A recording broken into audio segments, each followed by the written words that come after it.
उत्तराखंड की बिगड़ती स्वास्थ्य व्यवस्था इस बात का सबूत है कि इस राज्य में शहर से लेकर पहाड़ी क्षेत्रों तक हर जगह स्वास्थ्य व्यवस्था चरमराई हुई है। ये हम नहीं कह रहे, बल्कि ये उत्तराखंड से कुछ दिनों के आंकड़े बता रहे हैं। आए दिन लोग उचित व्यवस्था के न होने के चलते अपनी जान गंवा रहे हैं और इसके आंकड़े रुकने का नाम नहीं ले रहे, लेकिन फिर भी सरकार के कानों में जू तक नहीं रेंगे। रिपोर्ट देखिए।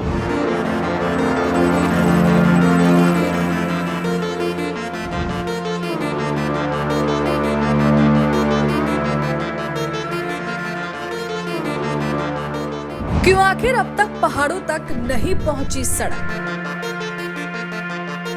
धारी ब्लॉक का बिरसिंगिया गांव, जहां बीते 7 सितंबर 2024 को गांव की एक महिला नंदी देवी की तबीयत बिगड़ने पर परिजन और ग्रामीण उन्हें पीठ पर रखकर 5 किलोमीटर तक पैदल ही मुख्य मार्ग तक लेकर गए, जहां से महिला को 20 किलोमीटर दूर पदमपुरी सामुदायिक स्वास्थ्य केंद्र में भर्ती कराया गया।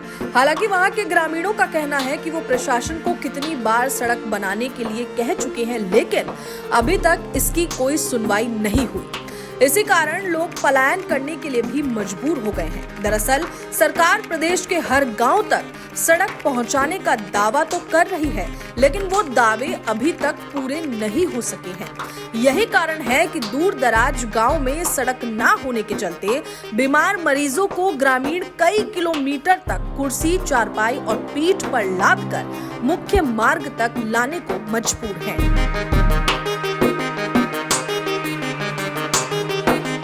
आंकड़ों की बात करें तो ये घटना महज कुछ दिन पहले की है और ऐसी घटनाएं आए दिन सामने आते रहती है। अब ऐसे में सबसे बड़ा सवाल ये है कि ऐसी तमाम घटनाएं क्या सिर्फ आंकड़ा बनकर रह जाएगी या सरकार इन घटनाओं से सबक लेकर कोई ठोस कदम उठाएगी।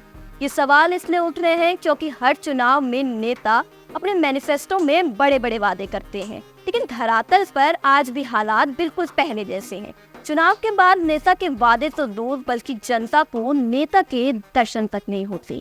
जो नेता चुनाव से पहले लोगों के घर घर तक पहुंचते हैं, वो चुनाव खत्म होते ही गायब हो जाते हैं। आखिर क्यों एक मरीज को 4 अस्पतालों ने एक एक कर किया रेफर?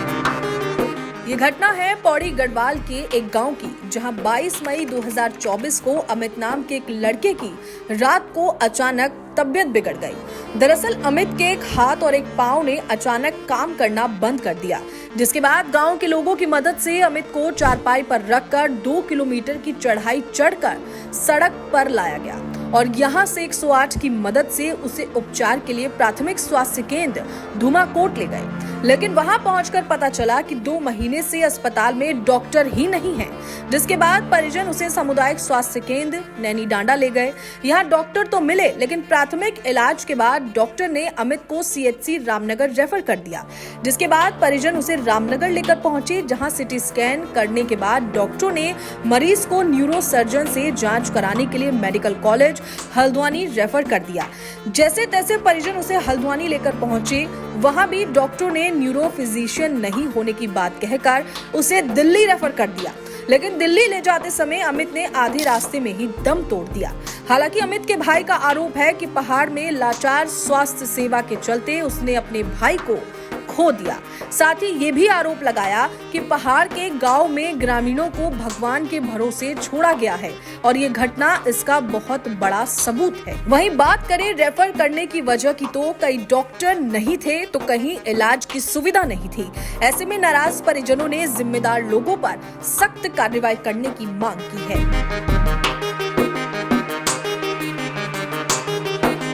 बेकार स्वास्थ्य व्यवस्था आए दिन ले रही लोगों की जान। ये घटना 26 अगस्त 2024 की है, जब रीठा साहिब क्षेत्र की एक महिला ने इलाज के अभाव में रास्ते में ही दम तोड़ दिया। दरअसल रीठा के धरसों की रहने वाली महिला, जिसका नाम भगवती था, उसको अचानक पेट में दर्द हुआ और रक्तस्राव की शिकायत भी हुई, जिसके तुरंत बाद परिजन उसे चंपावत जिला अस्पताल ले गए। लेकिन यहाँ पर जांच के बाद महिला को चिकित्सकों ने हायर सेंटर रेफर कर दिया। परिजन तुरंत गंभीर हालत में बीमार महिला को लेकर एम्बुलेंस से हल्द्वानी के लिए रवाना हो गए, लेकिन इसी बीच रास्ते में महिला की मौत हो गई। दरअसल रीठा साहिब क्षेत्र की हालत ये है कि इस क्षेत्र में अगर कोई बीमार हो जाए तो उसके इलाज के लिए उसे लोहाघाट और चंपावत की दौड़ लगानी पड़ती है। इसके बावजूद लोहाघाट और चंपावत अस्पताल जो हैं वो रेफर सेंटर बनकर रह गए हैं। अब सवाल ये है कि अगर महिला को इलाज यही मिल जाता और व्यवस्थाएं सही होती तो आज वो महिला जिंदा होती।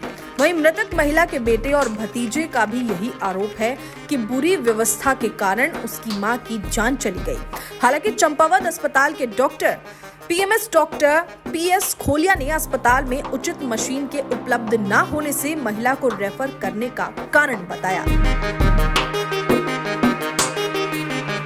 ये तो मात्र कुछ मामले थे जो आज हम आपके सामने ला पाए, लेकिन ऐसे ही कई मामले हैं जो पन्नों में दबे रह गए हैं।